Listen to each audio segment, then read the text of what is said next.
Good evening, everyone. I welcome the gallery and the press to the council meeting and remind you that the meeting is being recorded and live streamed to council's Facebook and YouTube pages. I would ask for everyone to please turn all mobile phones to silent mode. Please be aware that a hearing loop is available in the council chamber. Staff members are able to assist you at any time with this during the meeting. Could I ask the gallery please to remain quiet so that everyone can hear the meeting? Anyone disrupting the meeting may be asked to leave. Additional seating has also been made available for members of the public watching the live stream. And I would like to remind members, viewers, that a copy of the agenda and information explaining council meetings can be found on our council website. Tonight, you will see that we have 26 reports in open council and 0 in closed council, a transparency rate of 100%. The reading of the prayer. Could I please ask everyone to stand while I read the prayer? Gracious God, we ask you to give your blessing to this council, guide us so that the decisions we make might truly be for the well-being of the people of the city of Casey. And if you could remain standing while I read the faith statement. The Casey Multi-Faith Network exists to promote peace, harmony and understanding, and to do so in partnership with Casey Council and the wider Casey community. We aim to spread knowledge and clarity about what different religions or worldviews believe, teach and practice.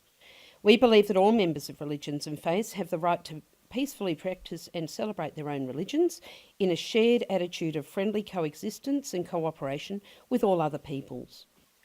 Thank you and please be seated. The City of Casey acknowledges that we're on the traditional land of the Bunurong and Wurundjeri people and pays respects to all elders past and present. Coming up for apologies, we have an apology from Councillor Sam Aziz, who is on his way but stuck in traffic. But I would like to move a leave of absence to accept that Councillor Millie Gillich is absent tonight, and that's moved by Councillor Cristani, seconded by myself. Is there any dissent? If there's no dissent, that is carried. Moving on to suspension of local law. Are there any items for a suspension of local law? Being the case, I'll move on. We've got questions. Yep. Confirmation of minutes. Is there a mover and a seconder to confirm the minutes of the council meeting held on Tuesday, the 2nd of July 2019? Moved by Councillor Rowe, seconded by Councillor Rosario. Is there any dissent? There being no dissent, that is carried. Declaration of conflicts of interest. Does any councillor have a conflict of interest or personal interest that they wish to declare? Interests that might also be declared immediately before consideration of the item. Councillor Jackson. Thank you, Madam Mayor. Items 7.4 and 7.5, indirect conflicting duty, which I've advised the CEO of earlier. Thank you, Councillor Jackson. I too have a conflict of interest for items 7.4 and 7.5, an indirect conflict of interest, and both Councillor Jackson and I will be leaving at the time of those two items that come up, and we'll be asking for our other Deputy Mayor, Councillor Rosalie Cristani, to take the chair. Are there any other conflicts of interest? All good. Public question time. Ms Frost, do we have any questions tonight? Through you, Madam Mayor, no public questions are received. Thank you very much. Moving on to officers' reports for initial consideration. Councillor Cristani. Thank you, Madam Mayor. 7.1, please. 7.1 for Councillor Cristani. We'll go on to Councillor Rosario. Thank you, Madam Mayor. 7.4 and 7.19, please. Fantastic. Thank you, Councillor Rosario. We're going on to Councillor Ablett. Madam Mayor, 7.5 and 7.14, thank you. Thank you, Councillor Ablett. And moving on to Councillor Jackson. 7.12, Madam Mayor. Thank you, Councillor Jackson. Councillor Smith.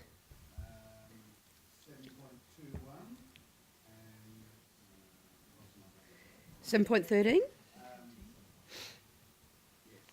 Thank you. Put simple. Councillor Saray. Thank you, Madam Mayor. 7.6 and 7.20. Thank you, Councillor Saray.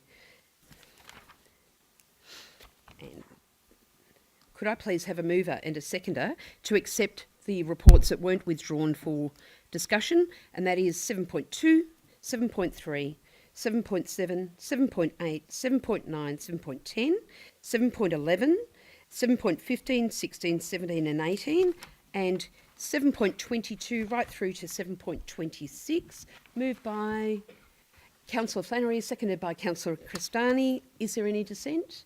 There being no dissent, that is carried.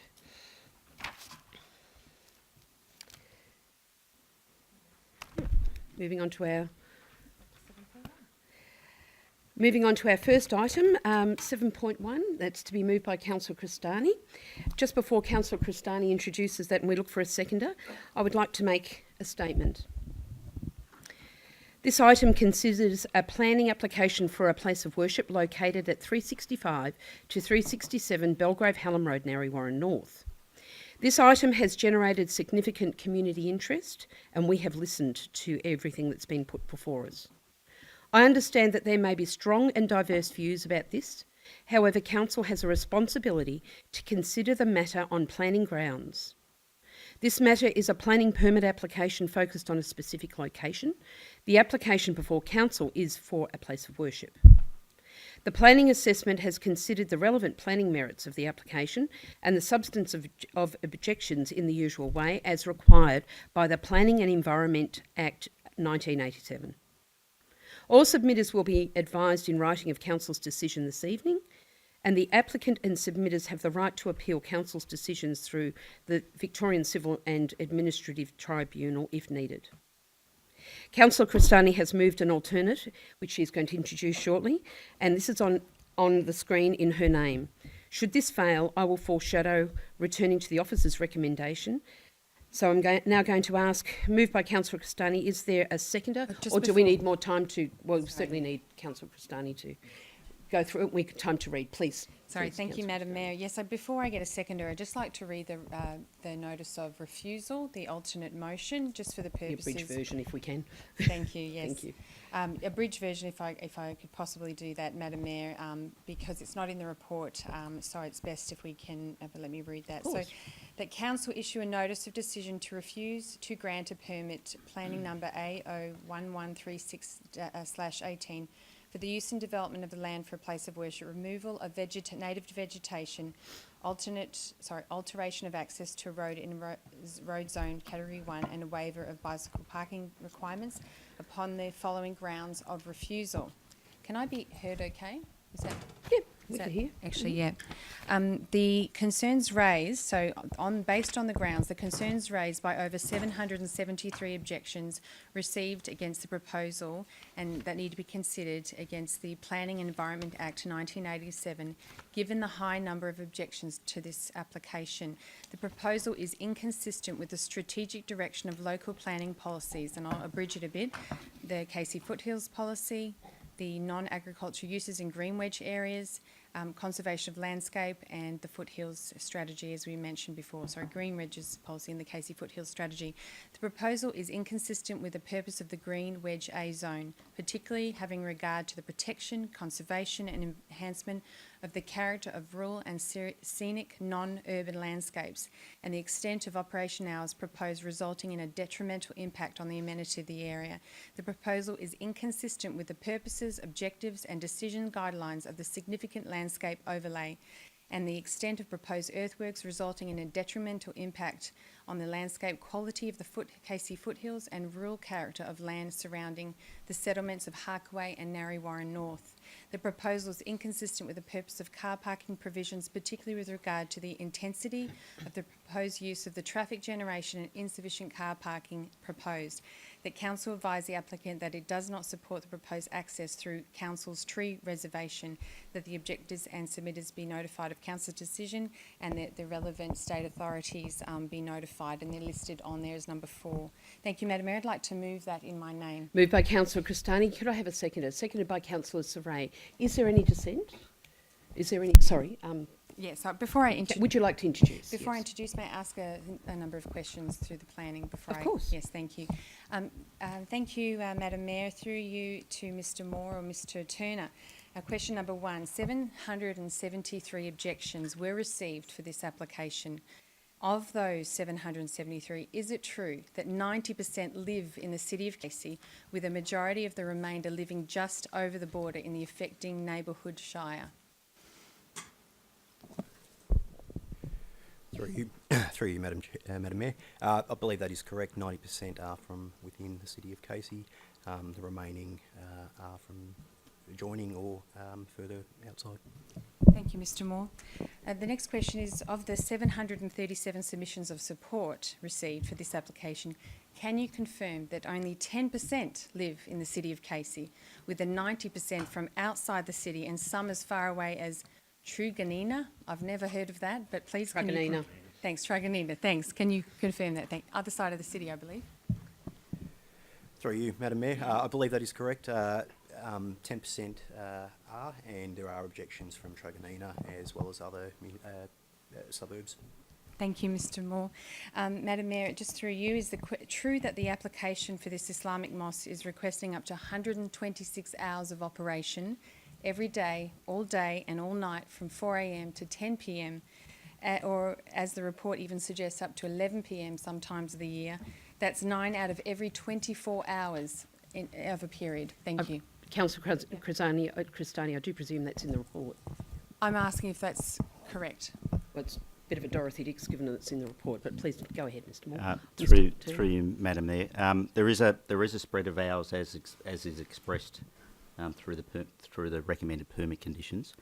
The spread of hours reflects the nature of the religious activities that occur on site and are centred around, obviously there's activities centred around pre-sunrise and post-sunset, and so they dictate the stretch of hours involved. Part of the application material, though, makes it clear that the intensity at those ends of the hours, and obviously the actual time will vary throughout the year depending on the time of sunrise and sunset, but the intensity at those times varies throughout the course of the day. Thank you, Madam Mayor. Would you like to introduce? I've just got 3 more questions. Oh, I sent out okay. a series I of hope they're ones questions. that are ones that you genuinely need an answer to. I do not one need that's I written in need the all report. these answers. Thank you. Because I need to confirm. Thank you. Can I confirm that there will be that the permit is considering removing a line of mature trees on the council-owned tree reserve, and why is this required? Thank you. Through you, Madam Mayor. Yes, the application proposes... Through you, Madam Mayor. The application proposes the removal of some native vegetation, some of that within the tree reserve. The intention of that is to minimise any further vegetation within the wetlands on the site. Thank you. And just a question, the proposed 16-metre height of the building, which equates to 53.5 feet, poses taller than anything else in the immediate area. I'm actually asking genuinely if that's the case. Thank you. Did you need me to ask that again? Oh, no. Through you, Madam Mayor, I believe the maximum height of the building is 10.7 metres. Is there anything else in the area that is immediate to that height?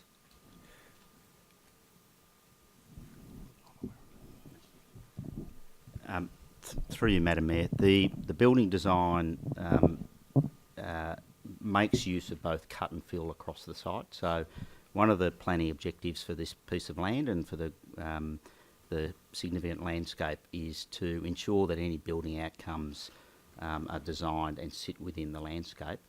And in contrast, particularly to the previous application that was assessed, this application is significantly more considered, including both the cut and fill on site, the use of building materials, the shape of the building, and the location of the building. So, I haven't got a specific answer to your question, but there certainly, it is a rural environment, and so you would expect that, in rural environments you would have larger sheds, etc. But I would reinforce that this is a significant contrast to the previous application that Council considered in regard to the building outcome. Thank you. Mr Turner, the report did say 16 metres, and I've checked that, but I get your point. Thank you. I've just got 2 more and that's it. There is 2.356 metres of earth to be displaced. If that's correct. So you've sort of touched on that already. And I'll just make the final one, so if you don't mind mentioning that. And can I confirm the report suggests up to 372 attendees, which would influx this site located in the Green Wedge Zone A? Thank you.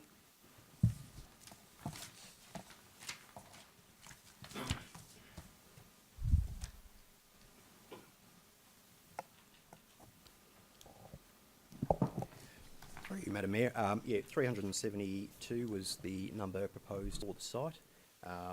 Those numbers are generally focused on the peak times, being the Friday afternoon prayer sessions and some of the special activities. Okay. Madam Mayor, may I introduce? Of course. Thank you. Madam Mayor, my fellow councillor, CEO and council staff, valued members of the community and gallery, the media and those watching on live streaming. I rise this evening to raise this motion to refuse the proposed Islamic mosque for 365 to 367 Belgrave Hallam Road, Narre Warren North. The residents of Narre Warren North elected me and Councillor Gillage to represent them. I rise tonight united with Councillor Gillage, your 2 ward councillors for this location, to represent the interests of the residents of Narre North and the wider Casey community. The report mentions the Planning and Environment Amendment Objectives Act 2015, which I've circulated amongst colleagues tonight. The amendment states that the responsible authorities must consider social impacts. In the list of impacts to consider is community safety and amenity. Of the extensive list of reasons residents objected this application, the top reason was traffic congestion and safety, followed by scores of environmental factors and some other. As the high level of objection in relation to community safety and amenity is due to traffic concerns and environmental factors, these concerns are compelling grounds and evidence required that is consistent with the Planning and Environmental Amendment Objectives Act 2015. In other words, hundreds of residents who objected have a legitimate reason to object in relation to traffic, safety and environmental concerns. As already mentioned, there has been 773 objectors who live in the city of Casey or just outside and are immediate stakeholders who are directly impacted. The list of resident objections in order from highest and on is in imminent risk with traffic congestion and safety, detriments to landscape character, green wedge impacts, adverse to building design and size, foothill impacts, noise, inappropriate location, environmental impacts and pollution, inadequate car parking regardless of planning scheme minimum ratio met or exceeded, other environmental impacts, high patron numbers of 372, risk of future development, exorbitant operation hours, tree vegetation removal, bushfire impacts and other objections noted the social impacts in relation to religious views of Islam and also the property prices affected in the local area.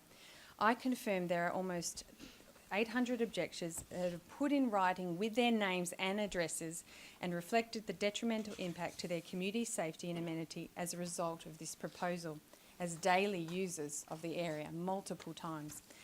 The subject site is located approximately 200 metres from the Narre Warren North Township and proposes a height that imposes around the area. Numerous residents have said to me, please refuse this mosque. We need your support. Thank you. Thank you, Councillor Cristani. Councillor Saray, as the seconder, do you want to speak to this matter? Thank you, Councillor Saray. And yes, I'd like to speak and apologise because I'm coming down with a cold. But I would like to congratulate Councillor Castani on representing her community, as we have all faced many phone calls and emails about this issue, and clearly the residents don't think that this is appropriate for the area in terms of amenity. One thing, but also traffic is a major problem there with a lot of accidents that have already happened on Beckett Road that we need to take into consideration. From what Councillor Cristani has actually outlined, it is actually in conflict with quite a few of our policies for that area, and I think we should be supporting the councillors for that area who know best for their own community. They were elected by the people of Narre Warren North to represent their views, and it's clear that the 773 objections clearly states that this is the reason why that they've come forward, and they want us as your local representatives to object to this application, and we should be doing it on the grounds of, well, this is what the community wants. And to be honest with you, Madam Mayor, I actually haven't heard any positive feedback from anyone wanting this, not even the applicant. So thank you very much. Thank you very much, Councillor Saray. Councillors, are there any questions or is there any dissent? Councillor Flannery, you have a question? Yeah, couple. Okay, go ahead. Thank you, Madam Mayor. I'd just like to ask the Planning Department a few questions, if I may. I've been up to the site on many occasions, and I was up there again today walking it because, you know, as I said, I'm totally confused by everything that's going on. I'm a little bit, you know, concerned about everything that's happening. I know I'm here to represent all people in. What's your question, please, Mr. The question is, I'd like to ask. There's a mosque planned for Berwick, Belgrave Hallam Road, and there's also a school in a Beckett Road, 20, which would have went up this year. The Hills, the Harkaway Hills School at 20 of Beckett Road. Are they both in the Green Wedge? Through you, Madam Mayor. Yes, both within the Green Wedge A zone and both affected by the significant landscape overlay. Now, second question, are the planning controls for the approved school site, Harkaway Hills, and the proposed place of worship the same? Yep, as mentioned, it is identical zoning, overlay and planning scheme controls. Now, if I may continue, Madam Mayor. Of course.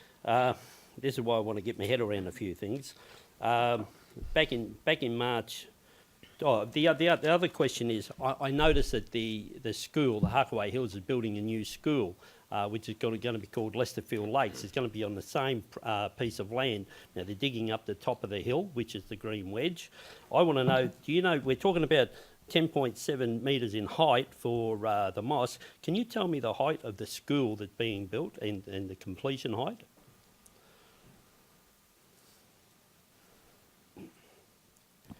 Through you, Madam Mayor. At this point in time, I couldn't tell you the exact height. But I'd be happy to find that out for you. Thank you. That ascertain a few things for me. So we've got 850 signatures to a petition to not for the mosque to go ahead.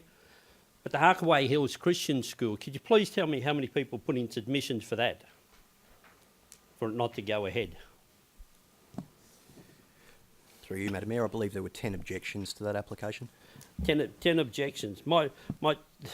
This is what I'm trying to work out. This is in the Green Wedge. We're digging up the top of the Green Wedge, which is the hill of the Harkaway Hills School. We are now going to build, by 2024, we intend to have up to year 12 up there. So at the moment, we've got years grade 1 to 4. We're having children in grade 1 to 4, but intend to go from grade 1 all the way up to year 12.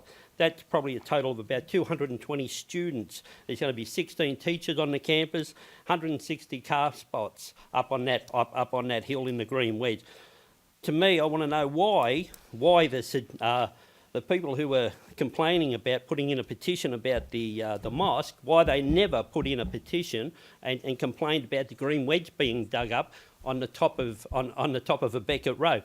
Secondly, if I may ask the Planning Department, how many cars do you expect to be at the mosque Monday to Thursday at any given time?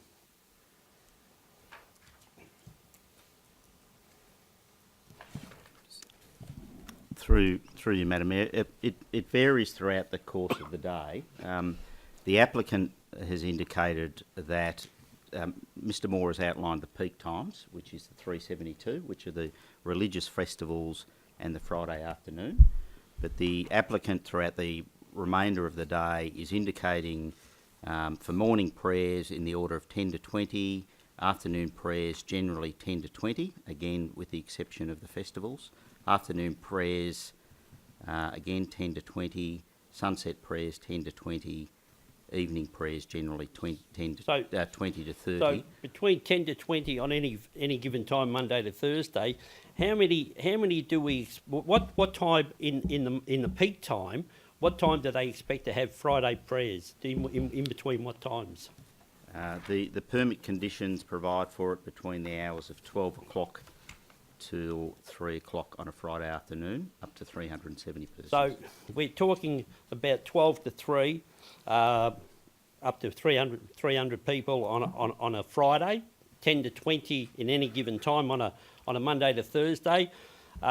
We've got a Beckett Road, which consists of the new school, which will be built. Harkaway Hills is already there on top of the hill. I've witnessed on many occasions on Tuesdays, I go up there, and sometimes on Wednesday nights after work, I watch cars coming out of that school. Of a morning, they come out of the school and they turn right into a Beckett Road and turn left into Belgrave Hallam Road. Now, to me, that's a hell of a lot of traffic congestion coming from that school. So in the future... Point of order. What's your point of order? Yep, what's your error of fact? Sorry, Please error sit of down, fact. Councillor Flannery. I'll ask you to Thank stand in a moment. Look, I believe there's not many cars that come out of that area, and you can't compare it. And it's not up to 220 capacity yet. And they come off, not off Belgrave Hallam Road directly, they come off A Beckett Road. You can't compare the two. I'm sorry, but I just Well, have you to can interject. compare the two, but what I would say, Councillor Cristani, is that Councillor Flannery is saying he was there. So I have to take what he's giving us. You're saying it's different, but I'm saying that Councillor Flannery was there. Have you sat in the car park? Sorry, I actually have watched, and in fact, that school pickup times, why don't we get objection across the schools across I the think city? that's the question that Councillor Flannery is The asking. point is, it's very different to compare, Well, but thank that's the question he's asking. Councillor Aziz, before we go back to Councillor Flannery, but we need to stick to the application. Councillor Flannery, you've made a valid point. Councillor Aziz? Thank you, Madam Mayor. And I raise a further point of order, and that's one on relevance and the asking of a hypothetical. I mean, we can't possibly answer as to why one planning application received only 10 objections and another one received 850. If that's the sentiment of the community, that's the sentiment of the community.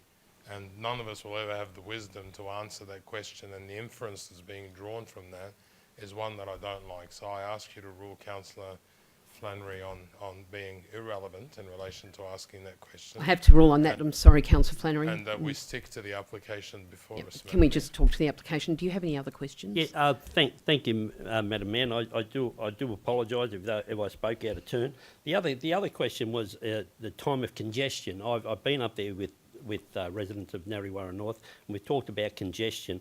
As I said, the congestion will happen up until when the school gets completed, with the cars coming out of the school. So therefore, the times for the Friday prayer from 12 o'clock to 3 o'clock is going to be irrelevant to the congestion times of children getting out of the school, especially when it reaches 2024, when the school intends to have up to year 12. Thank you. Thank you, Councillor Flannery. Do you have a question, Councillor Cristani? Thank you. I just want to ask, Rex, have you actually driven around Councillor Flannery. Sorry, Councillor. I'm so sorry. Have you ever driven around schools around 2:30 and 3, when actually that's when parents actually start parking their cars and a lot of traffic? So I just question the relevancy. So I just want to... Well, I could rule on relevancy there, Councillor Cristani, because basically we need to be talking about the application. So, councillors, are there any other further questions? Do you have a question, Councillor Smith, or dissent? Dissent from Councillor Smith. Did you want to speak to that dissent? Go ahead, please. Okay. The seconder was going to speak, though. A seconder did speak. Yep. All right, thank you. A couple of questions first. Mr. Turner, maybe for the sake of the gallery, I'll get you to elaborate and explain the process. Before us tonight, we have a report that officers have considered and written for our consideration, and that the result of that report is a recommendation to approve. Before us now, Councillor Cristani is presenting an alternative motion that has reasons why we should not approve the application. Now, my understanding is that your officers wrote that recommendation? Through you, Madam Mayor, our recommendation remains as printed in the paper before you, and that is for support of the proposal. Councillor Cristani asked that we assist her with the drafting of those grounds of refusals to term her concerns in planning speak, if you like, and so that's been our role in that process. But again, our recommendation remains as printed, as in the printed papers tonight. Okay, thank you. And Mr. Turner, I knew that, but I just want people in the gallery to understand that that whilst this is an officer-written recommendation to refuse, it is on the basis that Councillor Castani has asked for assistance, and I get why she's done that, and I've done it before. So you know, she's perfectly within her rights and would be expected to have done that. Mr. Turner, I am dissenting, by the way. I think I said Yep, that. you did. And I know you've also said something about it, but I was preparing to move the recommendation, original recommendation, if this... You can this second one it. fails. Yep. Mr. Turner, the situation then, so the officers have assessed the application and are recommending approval. We have before us a recommendation that says not.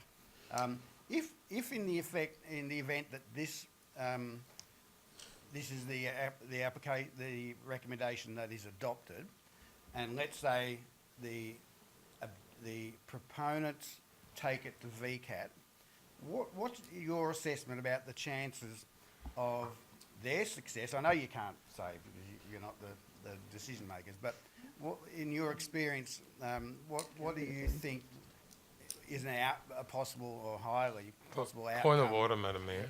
What's your point of order, Councillor Aziz? Please sit Madam down. Mayor, the relevance, I mean, Councillor Smith is a seasoned councillor. He's been around, I think, since councils were invented.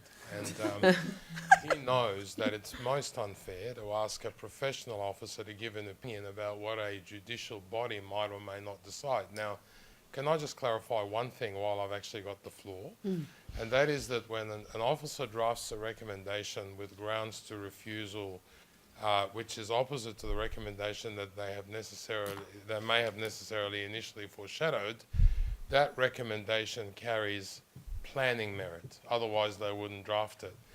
And there wouldn't be a single person familiar with planning matters that wouldn't concede to the fact that all planning matters are not black and white. There is a very, very big, large area of grey, and that is something that planning officers need to adjudicate on, but also judicial bodies, and sometimes even the Supreme Court in matters of error of law. And so Councillor Smith is being very mischievous in trying to... Oh, I think we've all been guilty of that in the past, Councillor Aziz. but So can I just get you back to your I point? reckon his jet lag. Can I take you back to your point, Councillor Aziz? And that is to say, what you're saying is that Councillor Smith probably should not be asking that question of the officers. I'm very happy to rule on that, Councillor Smith. What I'd like to hear is your dissenting, what your reasons for dissenting. But I would ask that you pull your microphone a bit closer. I have a further point of order. And what's that point of order, Councillor Aziz? Not only should he not ask the question, but again, coming back to, I guess, error of fact, and that is that we should not be questioning the planning merits of the alternate recommendation because it wouldn't be up there unless it had planning merits. So maybe, I can't rule on that maybe the weight of the argument is No, towards I what's think in if the that was you report. in the opposite position, you'd find a good way to execute the reasons for that, Councillor Aziz. I have never been in the opposite position, Madam Mayor. Councillor Aziz, I'm not going to rule on that one. Please, Councillor Smith, bring your microphone forward, please. I'll add to Councillor Aziz. I agree, but you've got to try it. But I learned from a master because I've sat here and watched Councillor Aziz do exactly ask that same question that I've asked. So well done, well played. I will continue, and I'll give you my opinion, Councillor Aziz. Is that all right? And my opinion is I think it's a bit of a dangerous situation to knock back an officer recommendation based on planning grounds and expert opinion and consideration, to adopt another one, a contrary one, and the risk that might put us in going to VCAT and the cost to both parties, including council, in any action that might happen. So that's my opinion, and that's my objections to this. I'm not going to talk too much because the officer's report, the original officer's report, I think had all the issues and the answers to all the issues with the planning grounds. I'm not a planning expert. I think in my 22 years on council, planning is the only portfolio I've never taken on because it's not something I do believe I have any expertise in. I've got some knowledge, but it's not nowhere near expertise. And so I do rely on officers for their opinion and their experience, and the council on that one.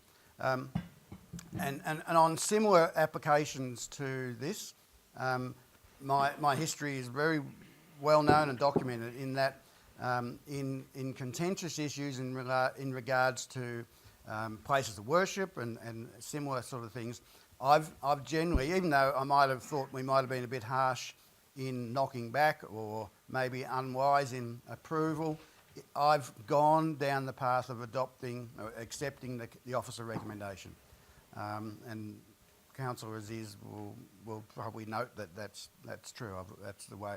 So when this application came before us 2 years ago, I think, or whenever it was, I didn't support it, and I didn't even. I don't think I even debated it. I accepted the recommendation to refuse, and on the grounds of which that recommendation was. So tonight, I'm not going to engage in any of the religious discussions that could come up. I'm not going to engage in any of the emotional stuff. I get it that that Councillor Cristani, as the local councillor, is doing what she has to do, and I accept that's the case. I don't agree with her. In this instance, I do believe that the applicants have worked very hard to present a very, very different application, and I commend them on that, because it's taken a lot of effort and probably a lot of expense and a lot of compromise to their beliefs and their customs that they would normally have, that they would have in their facilities. Some of the objectors who have contacted me, I think, were looking at the different plans to what I was looking at, because they were talking about minarets, they were talking about calls of prayer that were going to wake them up at 4 o'clock. As Mr. Turner said, that's not part of the permit. And in fact, one of the applicants said to me when I asked that question was, even if we wanted to do a call to prayer, we don't have the facilities to do it because the permit doesn't allow it, and we've got no intention of going against that. So 10 seconds. so it's not possible. So I suppose in the event that this decision is not accepted, I will probably debate and introduce some more points in the next debate. Thank you, Councillor Smith. Councillors, are there any further questions? Just before we put this to a vote, I've listened to all that Councillor Cristani has said, and I do congratulate on her on representing the community. I've also heard Councillor Smith, Councillor Saray, and Councillor Aziz and Councillor Flannery. What I did do is, in order to know that I was making a decision that I felt was well informed, is I actually went out to the site and I met with the applicant. What I did notice is that there were some things that they did very differently to the last application. I was the same as Councillor Smith and my fellow councillors. I too, without question, refused the last application. It was definitely not in keeping with the area. However, this application, I don't know what else they could do to please the planning officers and the building code. Planning code, I should say. What they've done is that I think the line of trees that Councillor Cristani might have been mentioning are alongside the road, and they've been given permission by Vic Roads to remove it. It gives them 185 metres of line of sight, which means that they can make a right-hand turn out of the driveway onto the road without any danger of not seeing the oncoming traffic. The building itself, in my opinion, this is only mine, is very attractive. And it's attractive for two reasons. One is I think it's a very, very clever design. The other one is it actually follows the slope of the property, trying to save itself from being very obvious in the community. It really blends in beautifully, as does the car parking. And this is what I've read and what I've been assured of. It has a garden roof. That's something that I haven't seen anywhere else. So when you look at the back of the building, all you can see is grass and potentially trees. There's massive tree planting around the property, both for privacy and also for amenity, fitting in with the environment. They're wetlands. They're going to preserve their wetlands, enhance them, put boardwalks in, so very much in keeping with the Greenwich zone. When I met with the community, I did put to them a number of things that very valued community members had put to me. And one of them was about the car parking, and I had assurance from the community that if their numbers were to increase, they'd come back to council and apply for more car parking. They can do that because they've got the land to do it. The other thing that they assured me is that they wanted to be part of the community, and they were asking, Councillor Smith was with me, they were asking, some suggestions on how best to do that. I'm sure they know, but I was able to give them some tips and tell them what a great community they would be part of if the application was successful. So the assurance by the community and the planning that's before us, which, by the way, what we've got in this report they need to comply with, was satisfaction enough for me to say that I would support it. But again, I understand the emotion, I understand the diverse views, but I cannot find any fault with this application, but I do respect the views of the community. So on that note, councillors, I do... Councillor Chris, sum up? Yes. Oh, thank you. Would you like to sum up? Thank you, Councillor Cristani. Thank you, Madam Mayor. I appreciate your due diligence. We don't have to agree on everything, but that's all right. I appreciate that you've given it some focus there. Summing up... Oh, sorry. Thank you. Yeah, I'll just hold this. A mother contacted me and she wrote, I live in Narre Warren North and with my husband and 2 children, one who attends Narre Warren North Primary School. This proposed establishment affects me and my family greatly. We purchased our property 12 months ago. We were looking for a beautiful rural scenic suburb. Narre Warren North is a little rural gem, and you need to have the courage to protect this. The building of this proposed establishment will increase the traffic, particularly right near 2 primary schools, potentially putting students at risk, and it will create more traffic and parking issues. The proposal is in complete breach of the City of Casey's own policies, such as the Casey's Foothill policy. To approve this is to break promises of those policies that were in fact created to protect Narre Warren North and the foothills. You all have the ability to maintain the integrity of the City of Casey and keep your promises. The Narre Warren North community has voiced their distress and objections to this. Please listen to us and make the right decision. End of email. Other questions left answered is, who is funding this project? Are there any overseas links to organisation or groups?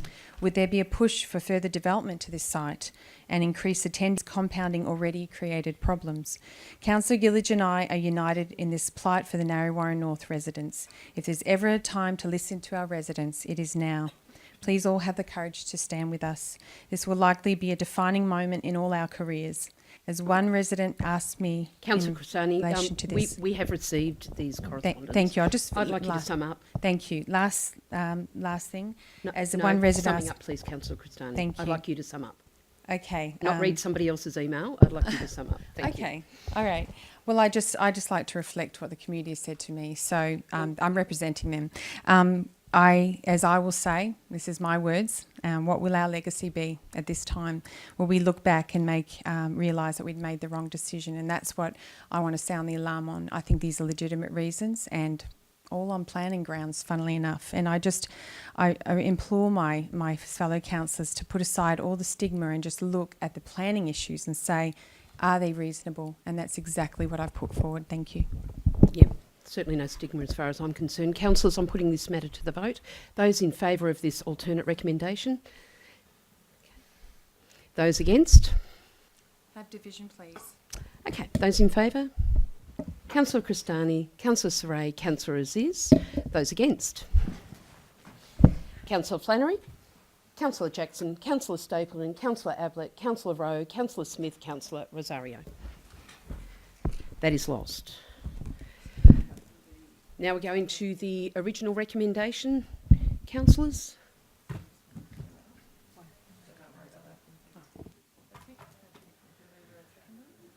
And that's moved by myself. Or did you want to move it, Councillor Smith?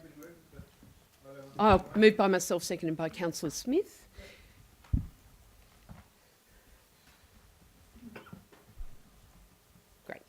Councillors, I won't, and to the gallery, I won't go through my debate again. I've highlighted the satisfaction that I have on planning grounds, the extra effort that the community have gone to, the applicant have gone to make sure that they actually meet the requirements of not only the council but also the community's requirements. So, councillors, I won't debate that any further, but I do put it to questions and Any questions? Councillor Cristani. Dissent? Fair enough. I was asking for questions, but that's okay. Councillor Cristani has dissented. Would the seconder like to reserve your right? Okay. Any other question? Any questions, councillors? Okay. We'll go to Councillor Cristani for your dissent. I'll keep it brief, Madam Thank Mayor. you very much. I think you all have heard my arguments. Again, I implore you, we can't do this. I know you have the ability to do this, but I would like you to consider what you're doing now and listen to the residents of Narre Warren North. Thank you. Thank you, Councillor Cristani. We do respect the job that you're doing. To the dissenter, seconder, would you like to? Yeah, I'll be very quick. I think the reason I'm supporting this is because the report is comprehensive. The report gives good grounds to approve it. The applicants, as I said, compared to the application from 2 years ago, have made some pretty massive changes. It certainly is not going to look like a mosque. It doesn't look anything like a mosque.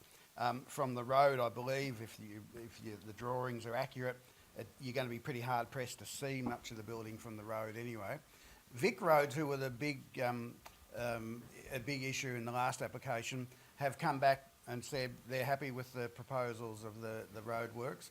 I think, Madam Mayor, when you and I were down on the site, we were concerned about the line of vision with the trees, and we're happy with the result that yes, there will be some tree removal, but there'll be replacement plantings, but it will give you that safety. I'll make one comment about some of the objections. I think Councillor Cristani brought up tonight, and Councillor Flannery hinted to it, was the issue of the school. I'm a teacher. I've been a teacher for 35 years and worked in lots of schools. I would be pretty strong in saying that the noise of those schools is going to be a lot more noise than is going to come out of this facility. Yes, certainly there'll be times when there'll be a lot of traffic, but we know that at times in schools there are lots of traffic. So, it's one of those things. You can't have your cake and eat it too. You can't have a school, which we all need, but it will create. But we ignore the traffic concerns that might come from that, and say that you can't have something else because that's going to have traffic concerns. Yeah, there might be some traffic concerns. I'm really reluctant to say it's progress and we have to move along, but the reality is this application it's a legal, it's an application that's lawful, it's an organisation that's lawful. Yes, some people might have concerns about motives and past histories of other organisations, but the reality is we can't knock it back because we fear the unknown, and that's I'll support the application on that basis. I didn't last time. I'm happy with the changes that have been made in this instance. Thank you, Councillor Smith. Councillors, I won't sum up because you've heard my debate on this, but I'm going to put it to a vote. Those in favour of this recommendation before us? Those against? Thank you very much, Councillor Cristani. Those in favour of this recommendation? Councillor Flannery, Councillor Jackson, Councillor Stapleton, Councillor Ablett, Councillor Rowe, Councillor Smith, Councillor Rosario. Those against? Councillor Cristani, Councillor Saray and Councillor Aziz. That is carried. There are a number of people here tonight, so I do just give the opportunity for those no longer interested in the council meeting to vacate at your leisure. You're welcome to stay. We love your company. But we are going to proceed with the meeting, but please do feel free to leave if you wish to. And I thank you all for coming.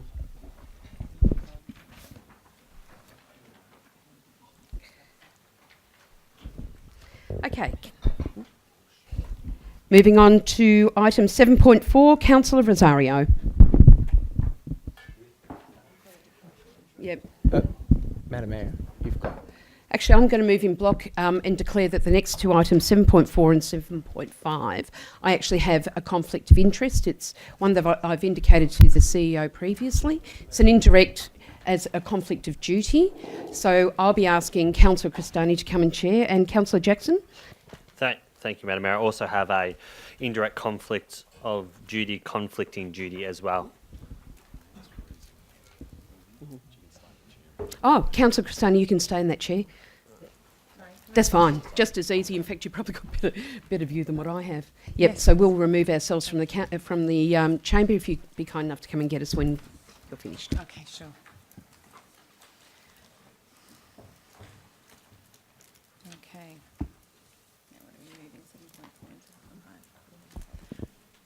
Okay, thank you. I'd like to call for a mover and a seconder for moving in block 7.4 and 7.5. Do we need to move them, do them separately? Yeah. Okay, Councillor Rosario moving 7.4.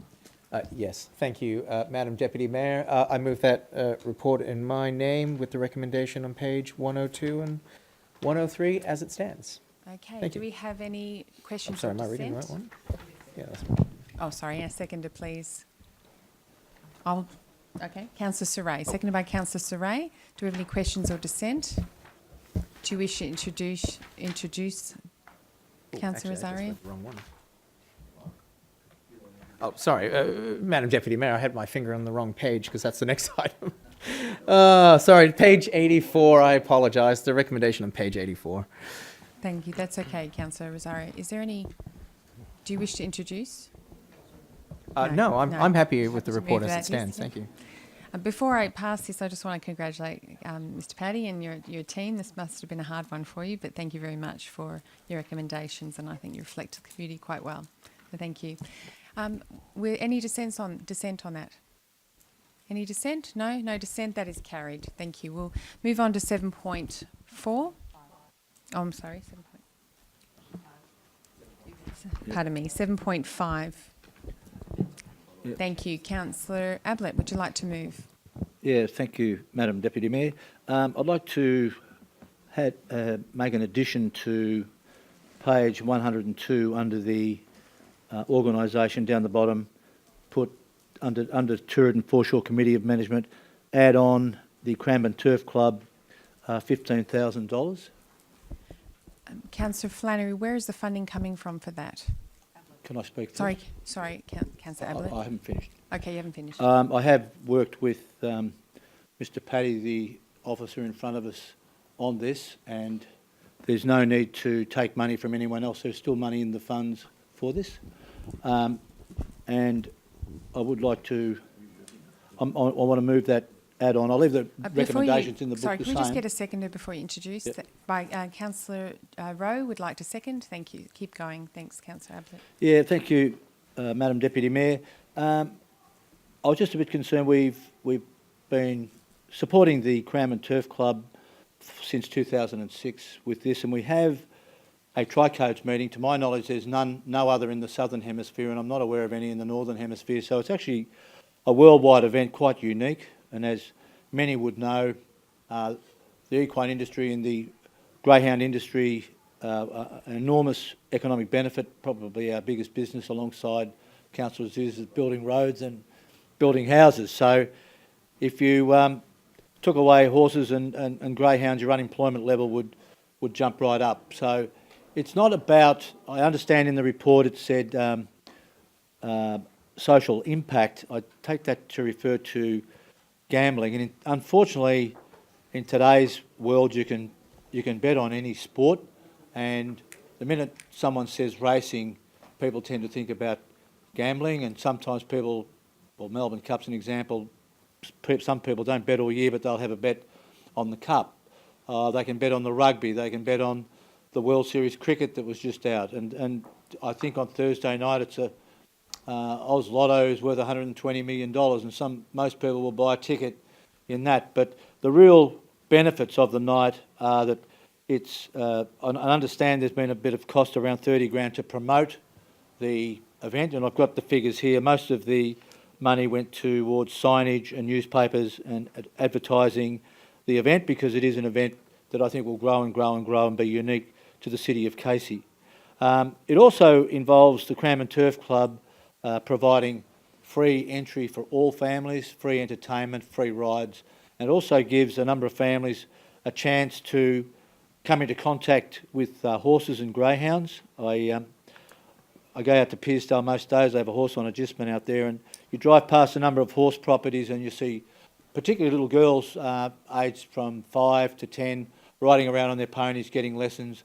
And these are kids that are going to go on in 10 years' time and be competing at Werribee, the state centre, and hopefully representing Australia, or transferring over to be a track rider. But nonetheless, they'll have a horse, will be involved in the equine industry and or greyhound industry for the rest of their lives, and give them that spark to get out of bed, teach them how to look after animals correctly. And I think it's just something very, very unique to the city of Casey. We've done this since 2006. As again, it's not about gambling, it's about supporting one of our biggest industries, and no matter what field you go into, you always bump into most people who follow the football, horses and greyhounds, and I think it's a great event to support as a city of Casey and be proud of it, and support the Cranbourne Turf Club, who are a not-for-use organisation. The gambling side of things is controlled by Racing Victoria, not the Cranbourne Turf Club, and I believe Racing Victoria has an agreement with the TAB at the moment. I'm a little bit like most people, you get tired of gambling ads on TV. I'm not in horses for gambling reasons. I'm more of a hands-on person. I love the animal. I've just bought another one. So I think it's a great thing to promote, support the Cranbourne Turf Club, a not-for-profit organisation, to put on a once-a-year fantastic thing that I'm not aware of is conducted anywhere else in the world. And I think in future we can really promote this moving forward. So I ask my colleagues to support this and hopefully enjoy the night. Thank you. Thank you. Councillor Rowe. Thank you, Madam Acting Mayor, or Deputy Mayor. I rise to support this. The history of the tri-codes goes back to, like most things, when I was a member of Parliament, it seems to emanate from there.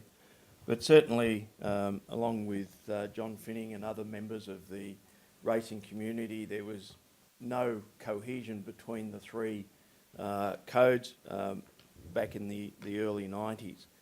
And the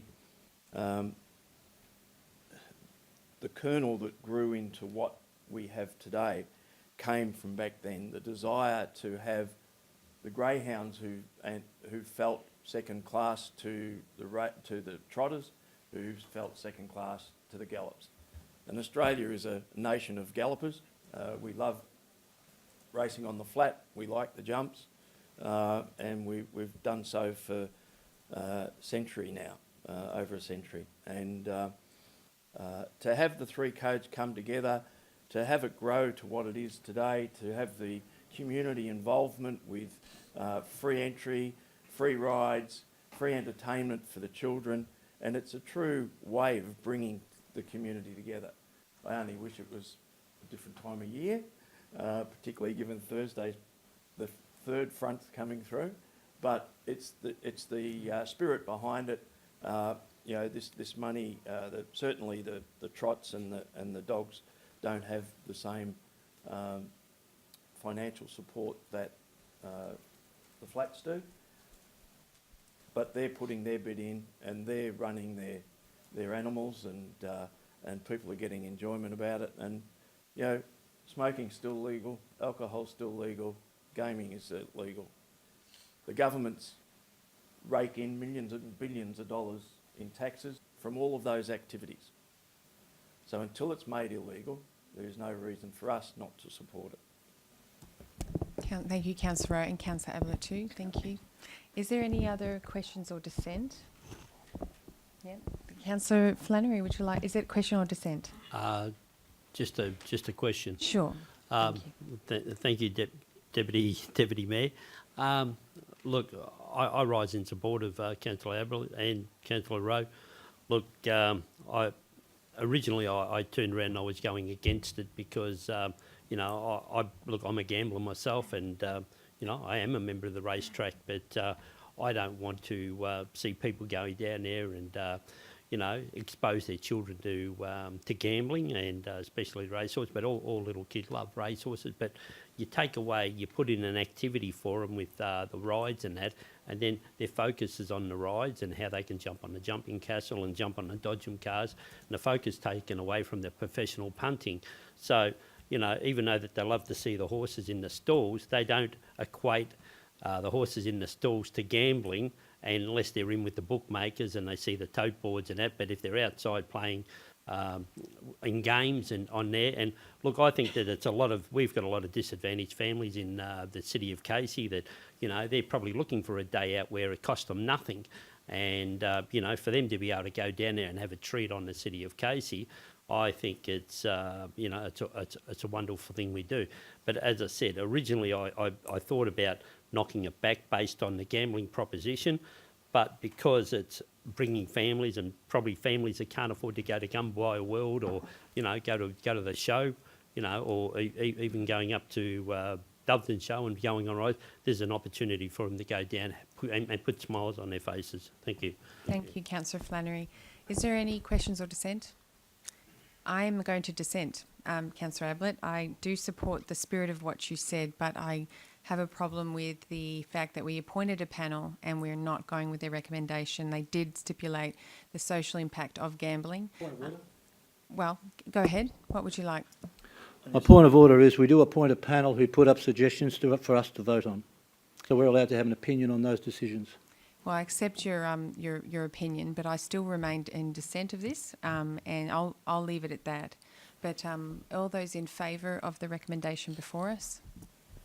All those against? That is carried. Thank you, Councillor Ablett. Okay, I think we can recall the Mayor, and I'll hand back the chair to the Mayor. Thank you.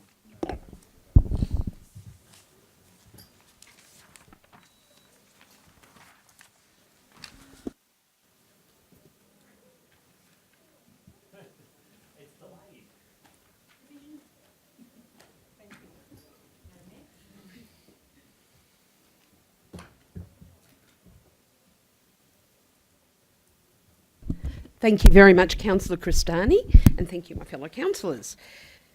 All right, we'll move on now to 7.6, and that is Councillor Saray.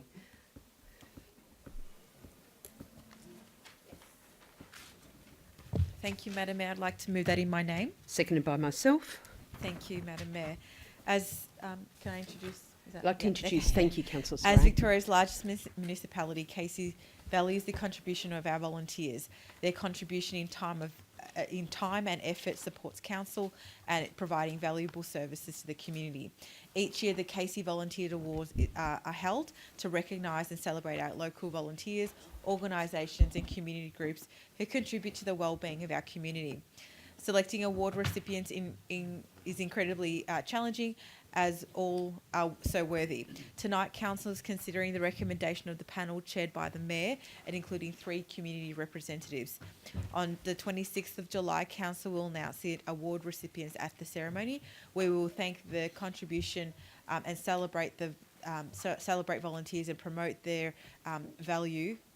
Promote the value that we have in our community and their volunteering in the City of Casey. Thank you. Thank you very much, Councillor Saray. Are there any questions? Is there any dissent?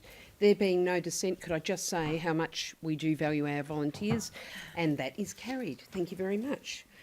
Moving on to item 7.12, and Councillor Jackson.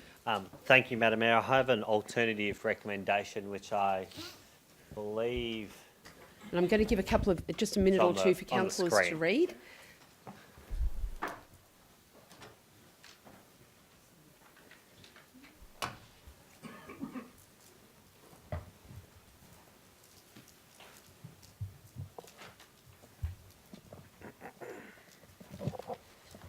Are councillors satisfied with this recommendation before us? So moved by Councillor Jackson, seconded by Councillor Saray. Would you like to introduce, please, Thank you, Councillor Madam Mayor, and I won't take too much time, but Madam Mayor, as you're aware, the City of Casey is currently proposing to make a significant change to our planning scheme, known as Amendment C198, and we've all been part of that. C198, Madam Mayor, went through Council and went to an independent planning panel which supported Council's view, had a few changes that majority supported, and then came back to Council and ticked it off. It's now sitting on the Minister's desk, waiting for the Minister to sign off, and I might urge the Minister to sign off. It's the biggest scope of work our officers and planning department ever done across the entire Casey, so I'd ask the Minister to hurry up and have a look at it and get it in. Because, Madam Mayor, one of the things of C198 is deliberately designed to protect the character of the area to the northeast of Berwick Village, recognising the significant neighbourhood character that Council and residents are seeking to preserve in that neighbourhood residential zone.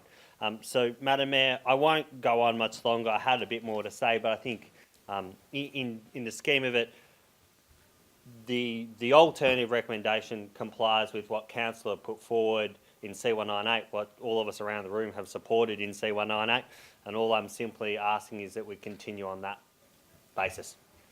Beautifully introduced, Councillor Jackson. Are there any questions? Is there any dissent? I have a question, but not. Of course, Councillor Cristani. Thank you. I just want to go through you to the planning officers in relation to C198 in this regard. Is that saying that this use will be completely omitted in future in relation to once this is adopted? Just for my own information, thanks. Through you, Madam Mayor. In answer to the question, no, the use won't be prohibited in any way in the future. It's more or less just the scale of development that would be reduced. Thank you, Councillor Cristani. Could I ask that question again? Are there any questions? Is there any dissent? There being no dissent, that is carried. We're moving on to item 7.13. Councillor Smith. Madam Mayor, moving the recommendation on page 203. So moved by Councillor Smith, seconded by Councillor Rosario.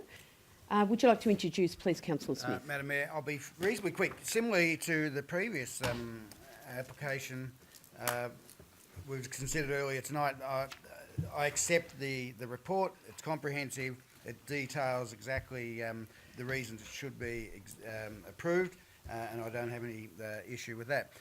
Councillors, I'll remind you, some of you, because some of you may not have been on council, this is an application that came before us a number of years ago. The applicants at the time allowed,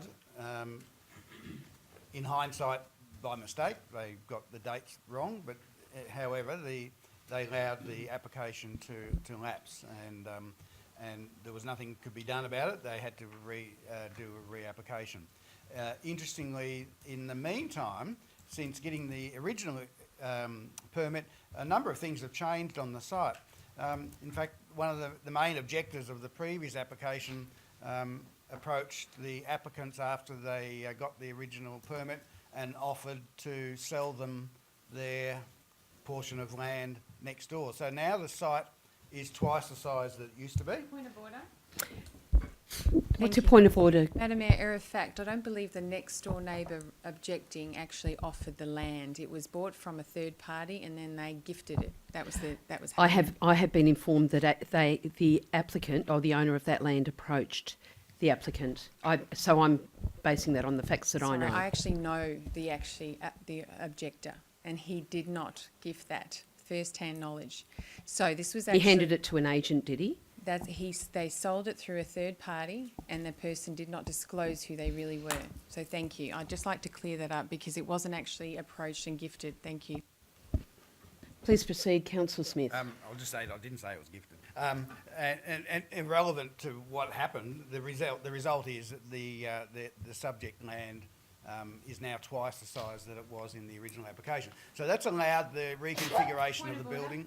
What's your point of order, Councillor? Error of fact. Yes, what's your error of fact? fact? Size. It's about an extra 30%. Am I right? I think through 30, 35, 40%. Not double the size. Okay, I'll rule on that. Thank you, Councillor Cristani. You stand corrected. Thank you, Councillor Smith. I didn't get my tape measure, I should. The reality is it's allowed the building to be reconfigured on the site. It's allowed extra car parking. The original application that was approved had adequate car parking. It had a building that we were happy with. I suppose this has allowed the applicant to come back with a further application of a reconfigured building which is slightly bigger, positioned on the block, but more importantly, I suppose, for our point of view, is the parking issue. Whilst it wasn't a concern in the first permit, it's even less of a concern in this second one. Interesting to also point out, we talked about objections. When this came up the first time, there were considerable objections, but at the time, a considerable number of those objections were not even from this state, they were from interstate. So this time there were 3 objections. 2 of them are immediate neighbours who are on the industrial side of the site, not the residential. There were no objections from any residents in the immediate vicinity, and the 3rd objection was from outside the area. So whether, it's hard to say because we don't know, having not talked to any of the objectors from the first instance. Not one of them has contacted me, but more importantly, not one of them or any of them have put in an objection to this application. Whether it's because they thought it was no point, who knows? But I think it gives an indication that there is, I believe, acceptance that this is an appropriate site for the application. It's in an industrial area, and probably the issues that people would be upset about in industrial areas are not going to come from this site. They're going to come from all the industrial uses around. I commend the applicants for their patience. I commend the applicants for coming back and putting in an application that meets the requirements, and I'm pleased to, as one of the ward councillors, along with Councillor Rosario, to put this to councillors for approval tonight. Thank you, Councillor Smith. Are there any questions or is there any dissent? Dissent. Would you like to speak to that? Oh, actually, could I go to the seconder and see if he would like to speak now or reserve his right? I'll reserve. Thank you.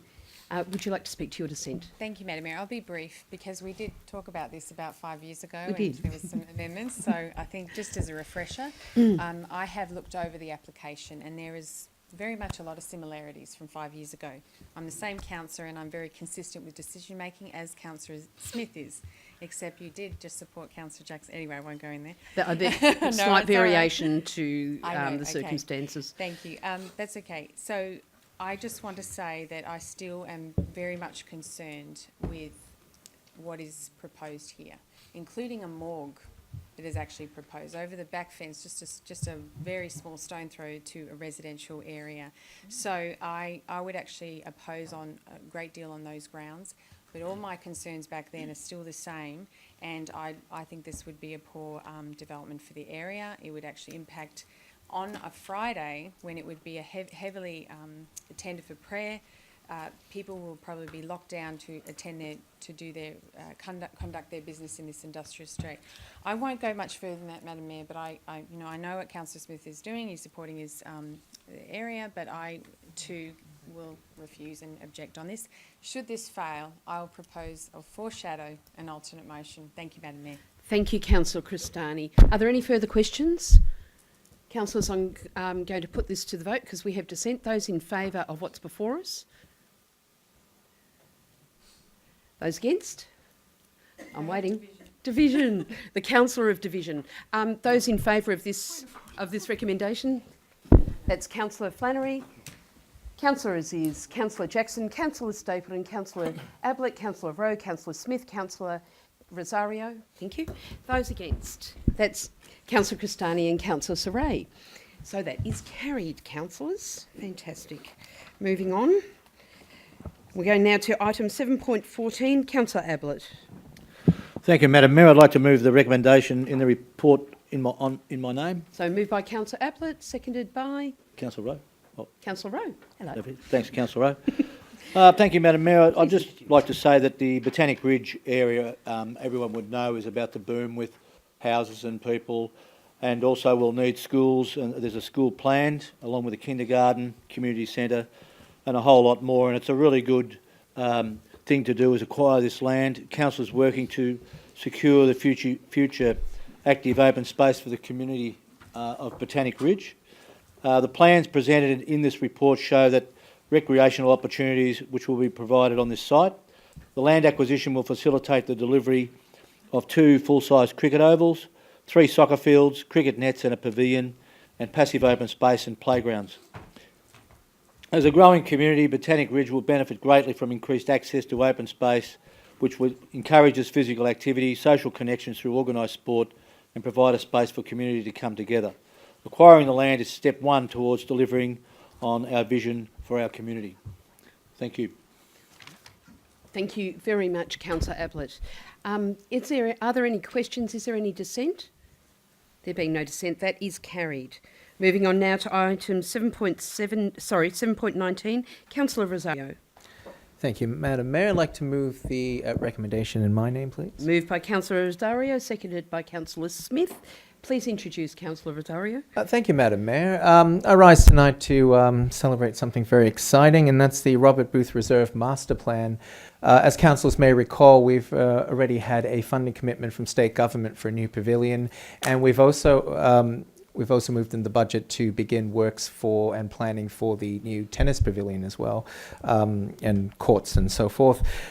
This plan has been a long time coming. Councillor Smith and I are very excited about this because it paves the way for the future for this wonderful facility for the netball, cricket, football, the tennis clubs, and also the CFA as well are in there. And that's everyone gets benefit out of this renewal that's going to carry the community into the future. Even the tree. Even the tree, one of the oldest trees, we're told, in the city of Casey, that tree is also preserved as well. So it's an amazing plan that just puts it all together. We've had absolutely amazing community support for this, so they fully endorse the new plan that will allow for safety and security to be improved, for better facilities for our clubs to support them and their growth into the future, and to just redesign it for the future, which is what you want to see is that longevity. So on behalf of Councillor Smith and myself, we are, again, very pleased by this. Thank you to council officers for all their hard work. This has been a long time coming for us. To the Hampton Park Progress Association, as well as to the user groups there, the netball, tennis, football clubs, CFA as well, and the cricket club. So well done, everyone. And a big congratulations to the two ward councillors. You really did battle a very difficult dilemma, and you came out with a really great solution that everybody's very pleased with. So congratulations one and all. Are there any questions? Is there any dissent? There being no dissent, that is carried. We're now moving on to item 7.20. Councillor Saray. She has an alternate recommendation if we'd like to have a look at it. I'd like to move that with an alternate recommendation. Just give the councillors a minute to read it, if that's okay. Yeah, Thank you. fine. And we'll then go to Councillor Jackson.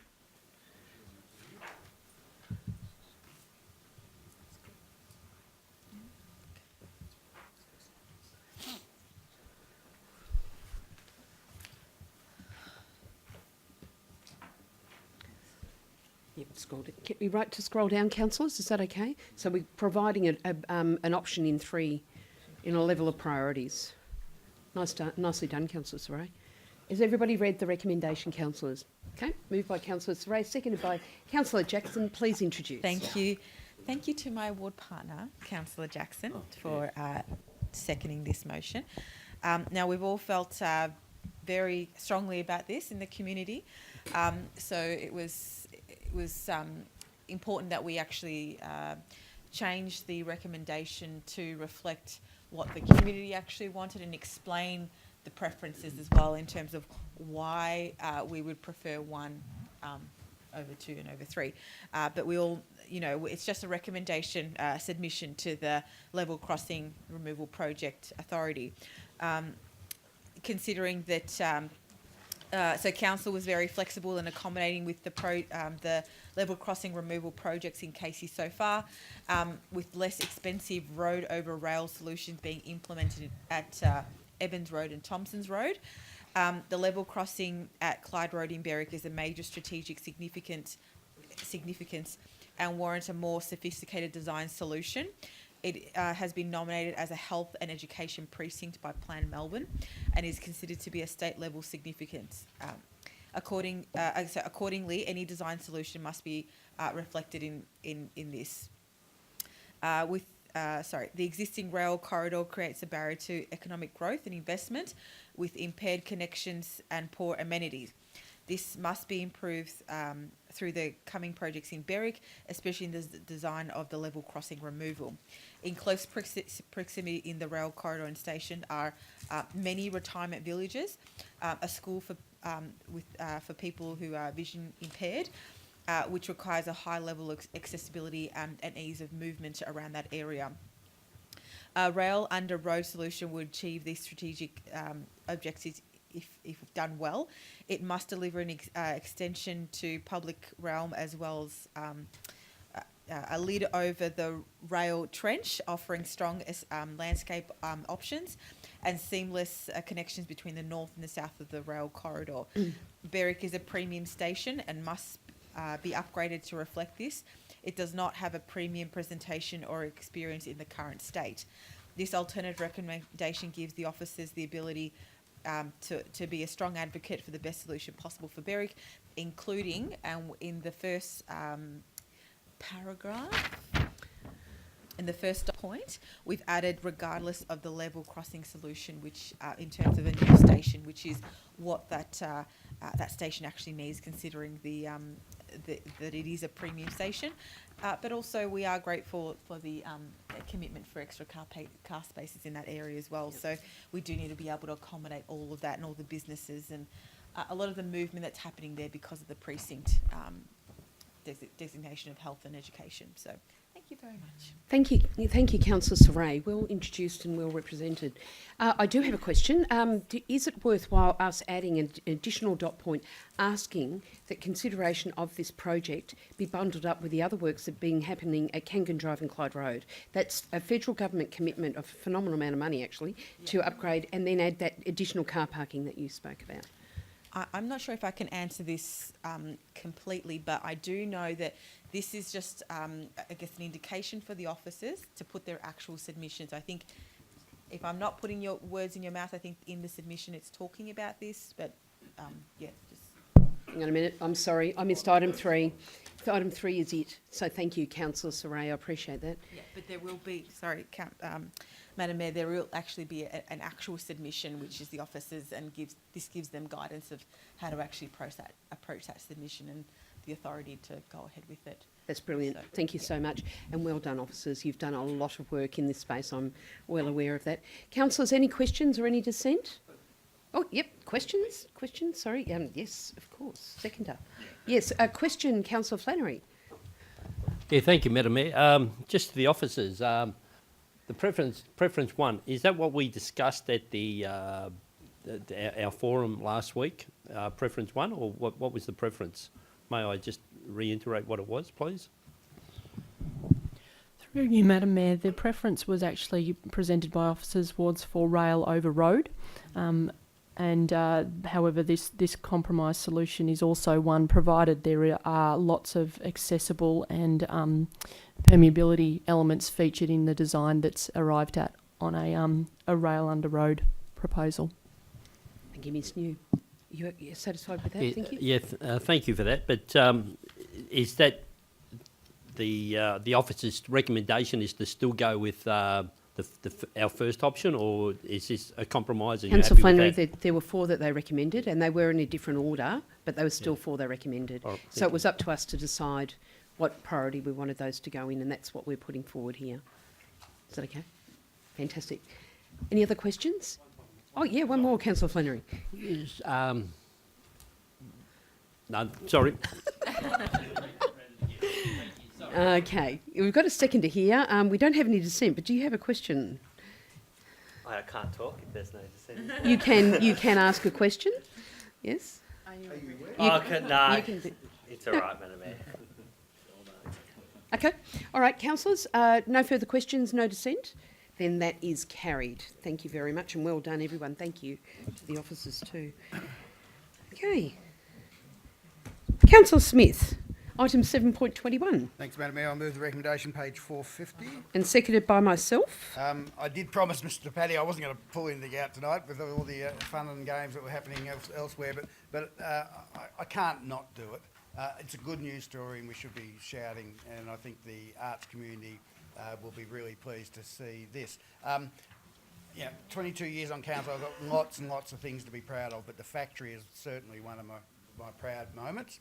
I know on the day it was opened, in the speech I got lucky to be able to make, I said that Susan Bergman and I had a confession that we have a baby, and our baby was the factory. We were standing in it. She almost fainted when I said that.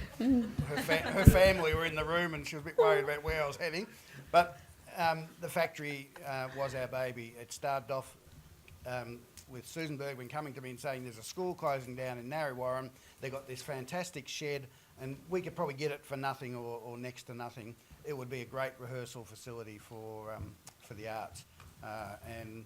And I was really impressed that the officers went away to consider it, and I was kind of thinking they'll come back and say, no, let's not worry. And they did. They did come back and say, no, let's not worry about it, but we got this better idea, and their better idea was what resulted in the factory. So I'm always grateful for that. if anyone's, I don't know how many councillors have been down to the factory. I hope you've all been down there at some stage. But whenever I'm in the area, I pop in. And Sunday I was down there, and I just happened to pop in, and it's a real buzz to walk into that room and see different groups. I think on Sunday there were dancers, there were bands, there was a couple of theatre companies rehearsing. It was just a real buzz to be in that building, and the joint projects that have come out of that building, simply because those organisations who prior to the factory had nothing to do with each other, all of a sudden during their breaks get together and they talk. They're sharing members. Last year, Bats did a show that had the Cranbourne Chorale as part of it, and Cranbourne Chorale was so happy to do that. It was something so different for them. But from day one, the factory was too small. We knew that before it was open. From the day it opened, we knew straight away we discovered through the bookings that it wasn't big enough. And there are so many more groups, but also more diverse groups. And one of the things I think we've identified is that the possibility of circus skills being something to be practiced, and there is nowhere else, and the factory could become a home to some circus groups. So I'm really pleased that we're going to that next step. Madam Mayor, I thank you, because it's part of your mayoral platform this year to work on the extension of the factory. Councillors will remember I've been asking for years that we need a factory Mark II somewhere else.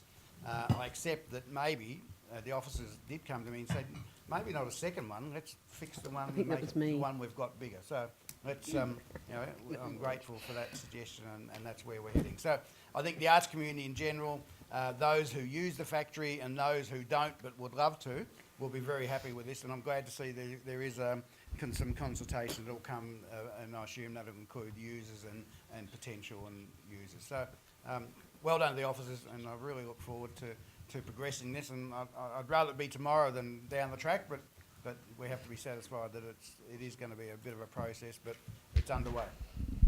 And if we could congratulate the proud parents, we'd be very happy to convey what a great thing the factory is. That's in Councillor Rose and my ward, and it is a fabulous building, and it is something, I think extending it is getting the best bang for our buck for residents' ratepayers' money. But I still think it's very, very needed. So thank you very much, Mr. Paddy, for your work.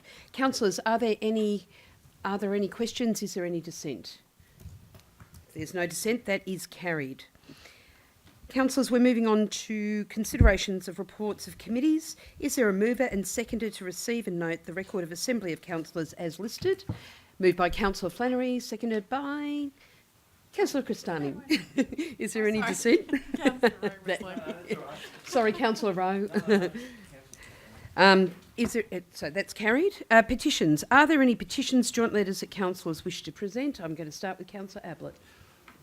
Thank you, Madam Mayor. I'd like to present tonight a petition from the residents of Tooradin and surrounding areas in relation to the, the footbridge which heads off from the mainland over to Memorial Island being closed for safety reasons, and concerns about the erosion of the shoreline around the Memorial Island area in Tooradin.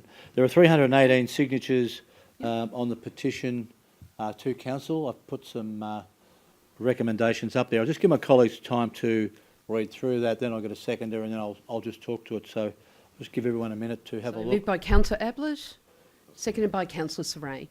Thank you, Councillor Saray. We can read and listen at the same time. Oh, right. The footbridge was recently closed to pedestrians after a scheduled inspection revealed that the large structural beams of the bridge had begun to decay. The safety of our residents is council's most important priority.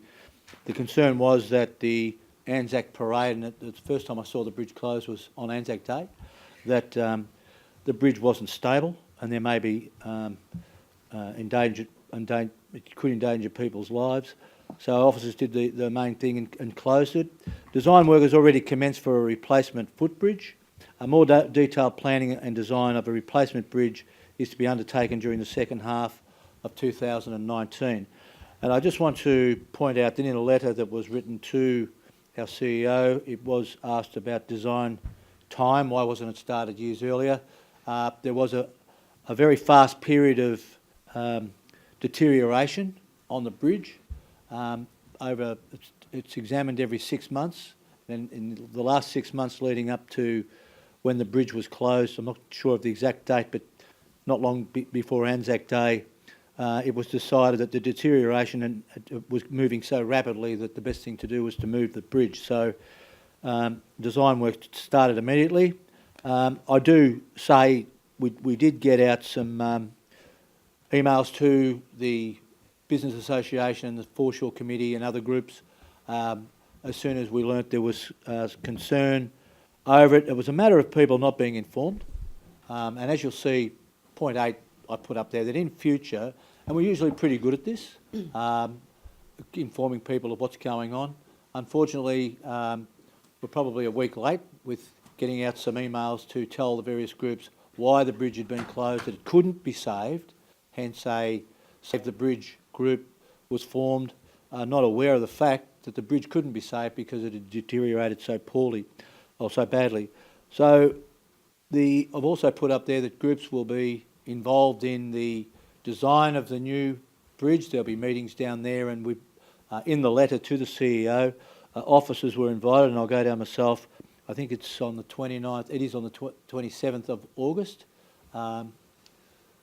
the meeting of the Tourism Business Association, and officers and myself will answer any questions in regard to the bridge or the town plan. I've consulted with council officers, and they are definitely available to go to that meeting in August. I'd just like to point out also that we've had a great relationship with Tourism over the years. Since 2014, we've spent just on $6.3 million in the Tourism Township. This year alone, we'll be spending just on $883,700 on a streetscape. We will be working vigorously to get a new bridge. It is a tourist attraction, and if you look through the names in the petition, they're not all from Tourism, they're from people who, and Tourism is a tourist town, which we all want to develop as a tourist town. Hence, we're doing a streetscape to increase the parking and accessibility for people to stop, go for a walk, have a look, spend some money, help the businesses out in Tourism.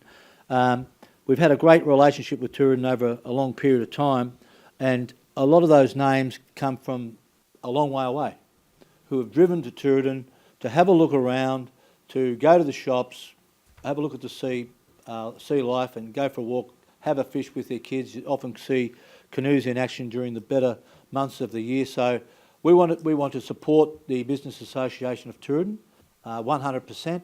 Unfortunately, we could have communicated quicker than we did, which caused some angst in the community. But now that everybody knows what's going on, we'll certainly have more news on the 27th of August when we visit the Tourism Business Association. And we'll also keep up to speed the sports club, the sporting clubs, and also the Foreshore Committee, who have great ideas for tourism.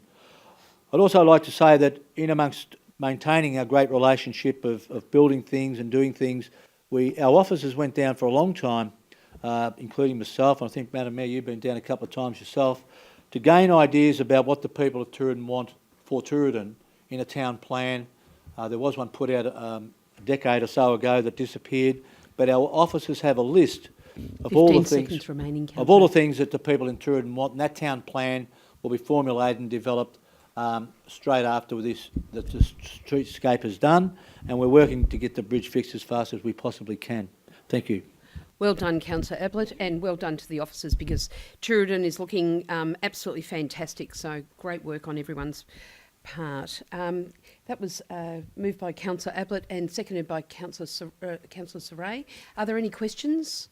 Councillor Flannery, do you have a question? No. Oh, okay. Sorry. Any questions? Any dissent? There being no dissent, that is carried. Thank you, Councillor Ablett. We're now moving on to the only notice of motion that's in the agenda for this week, and I do thank Ms C for supporting me in this notice of motion. Councillors, I'd like to move this notice of motion in my name and seconded by Councillor Flannery. Thank you. Councillors, I had two fantastic City of Casey residents come and meet with me recently, And I was totally taken by this model called Bed Down. And it's something that I know that Councillor Flannery is really passionate about, and that is making sure that our homeless have somewhere to sleep. Now, I shouldn't get excited about such a really serious dilemma, but this model is a very, very sound one, and one that I think can bring the whole community together and take stress off other agencies that are trying to do so much. It's called Bed Down. It's currently on trial in Brisbane, and they've got a relationship with one of the parking companies, so car parks, and it's a model that could fit in just about anywhere. And if I could just have your indulgence, councillors, I'm going to take you through this presentation, and then I'll go to Councillor Flannery for some comments. So it's a pop-up accommodation for the homeless. Whose is that? Where do I go? That's not me. That's not me. Somebody else is controlling it. Can I have it? Right. Yeah, I would just go to the next screen. Is that okay if we just flick to the next screen, please? Okay. Just some statistic, councillors, about our homeless, and some of these you might find very surprising, councillors. Just the homeless statistics here in Australia. Rough sleepers, and we all know what rough sleepers are, people that are staying at other people's homes, couch surfing. Sorry. No, it's okay. Okay, move to the next screen, if we could. We won't have time to read all this, but I'm really happy to share it with you. Sleep deprivation and its effects. So you can imagine if you're homeless, you actually don't sleep well. The worst thing that I read was life expectancy drops from 77 years to 47 years. And the thing we don't capture with deaths is that homelessness can cause death. We don't document that, but we certainly know that it does. And if we go to the next screen, please, if that's okay. The solution that you're looking for, the purpose behind it, everyone deserves a bed to sleep in, which anybody would agree with that. Repairing the quality of life before building a life of quality. So it's not just about giving a bed for the night, it's about feeding, referring to doctors. Maybe doctors are going to call in and see the people that are needing accommodation.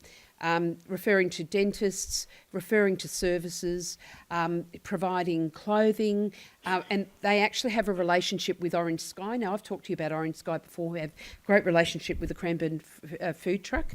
Orange Sky, the people that come along with a van, they do the washing and drying, so they've got clean clothes.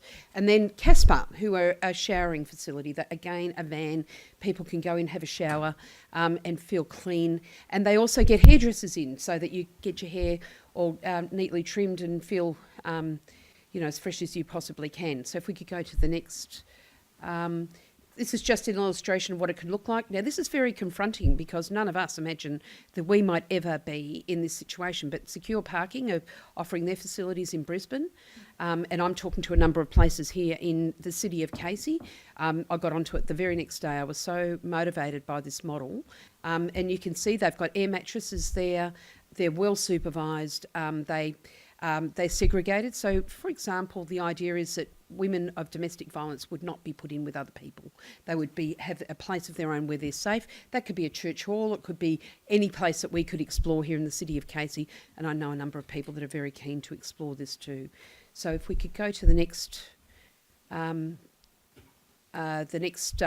Slide. Thank you, Norm McGilvray. If I could just mention him, he's the one that is in Brisbane, not the two Casey residents who came to see me. He was motivated. If we could go to the next screen, if that's okay. Is that it? Oh, really? Okay.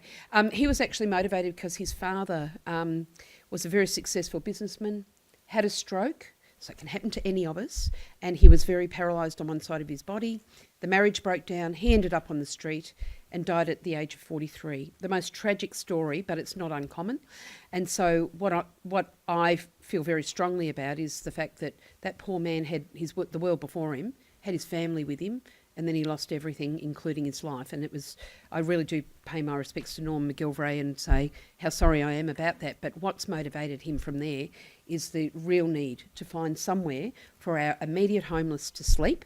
Now, councillors, this is not a solution long term. This is not what we want it to be. But while we have a problem with our medium to long term housing, we have people on the streets. We have people in their cars. We had a number of women come and meet just 2 weeks ago, and the Uniting Church minister from Hampton Park said to me that he has a mother, and 3 children who visible signs of bruising, sleeping in a car. And that's just, to me, is unacceptable. Now, I wanted to tell you the good news. So this is a great short-term solution as we wait for the great work that our council officers are doing on our housing strategy. And so we're looking at social and affordable housing.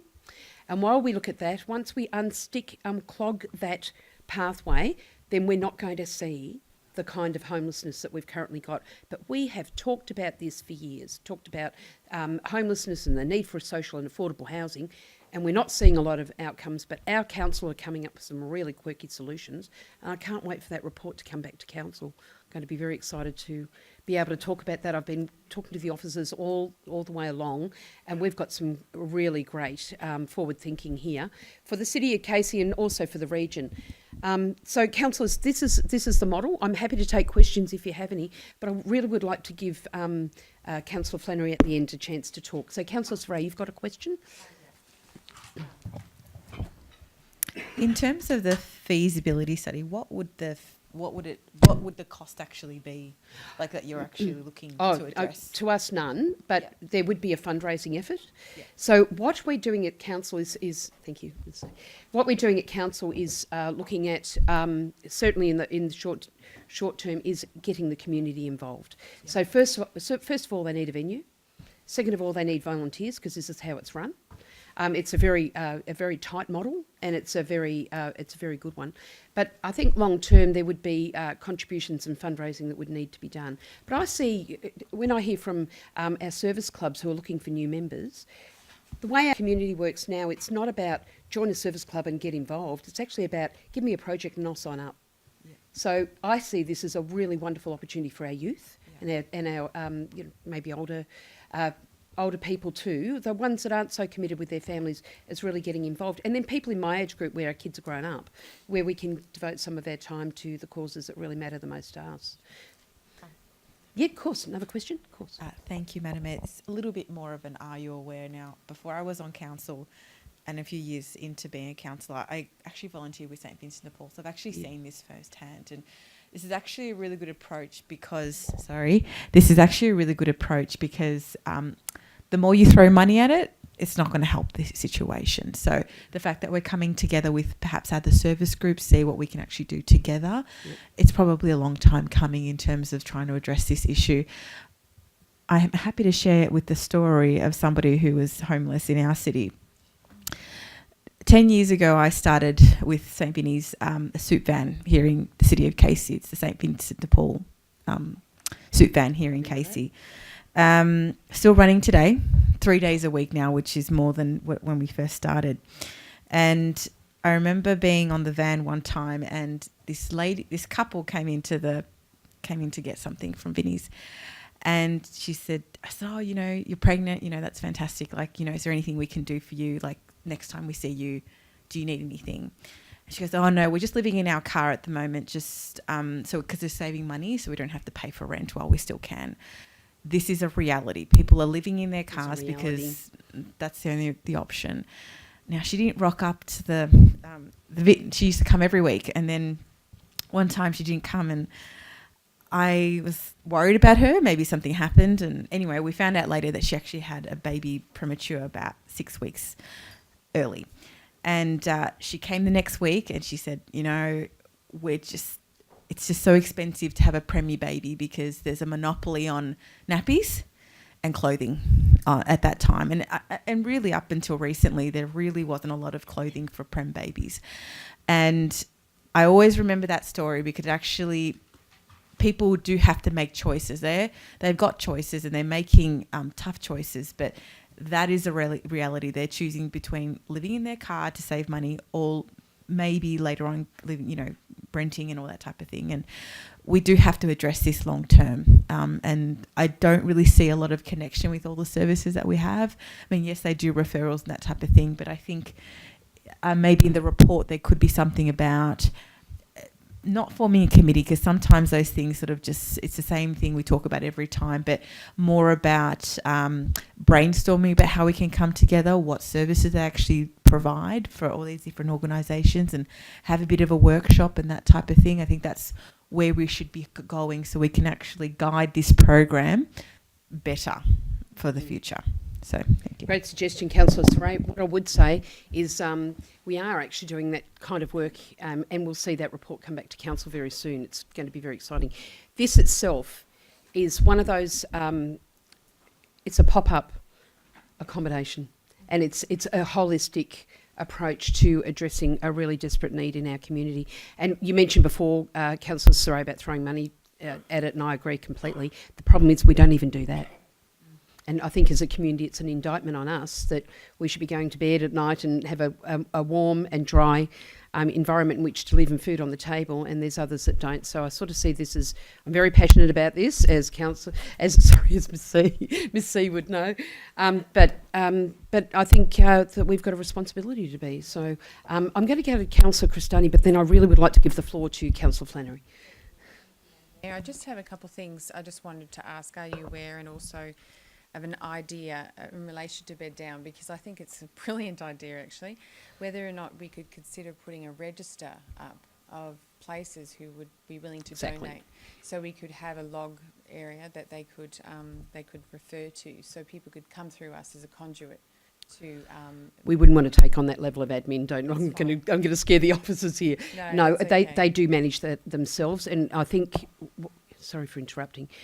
What you might see is what happens with the Cranbourne food truck. That has generated a connection all of its own. And I go to church, and every Sunday they say, this week for the Cranbourne food truck, we're collecting these items. So we make sure that that's what we bring next week and put in the basket. And then you've got volunteers from there and others that go to the food truck. That's really had a momentum all of its own. I can see it really expanding, but I take your point. That's okay. And just as a indirect but still related to homelessness, and that is in the north, I know we're coming together about the Andrews Centre, and so we do, I guess, all due respect, Madam Mayor, I know what you're saying. We do actually throw money at it through CISs and through, and we will support the Andrews Centre. I know I can get the sense we've got the support, but I love this idea. And I think what you're proposing is actually, I guess, pioneering. It's innovative. It is. So innovative. Brilliant. That's what I like about it. Thank you. Quirky and kind. They're the two things that really buzz. Is there anybody wants to speak before I offer the floor to Councillor Flannery? No, well, I know how passionate you are. Anybody else? Councillor Flannery. Thank you, Madam Mayor. Everybody would know just when I was on holidays last, I happened to go with the journalist over there, Mr. Brown. Brendan, and we went and looked for Jaden, a homeless boy, to help him out. It sounded like you were going on holidays with him, Councillor Flannery. So anyway, we went there and we looked after, and I did get a few messages that, I helped the young fella out with some money, and I got told, why would I help that homeless bum? Everybody, it's very difficult to be in that position of homelessness, and unless you've experienced it, which I haven't, and I presume everybody in this room hasn't. But the thing is, if we could put our shoes, their shoes on our feet, and walk in their shoes for a day to see what's going on, and the whole thing is that. People have got stories to tell. We got violence against women, that they move out of the house and they take their children with them. They've got nowhere to go. They've got no family to attend to. So they're looking for somewhere to go. While I was down there at Ways, I met a chap who was 50 years of age. His name was Dean. He admitted he was an alcoholic. He got kicked out of home by his father, and he was crying in front of me because I'm a gig. I was asking him what was going on, and he told me his story, and I felt really sorry for him. So I tried to give him direction on how he could find some thing, and that he probably had the biggest impact on me is that he couldn't find anywhere to live.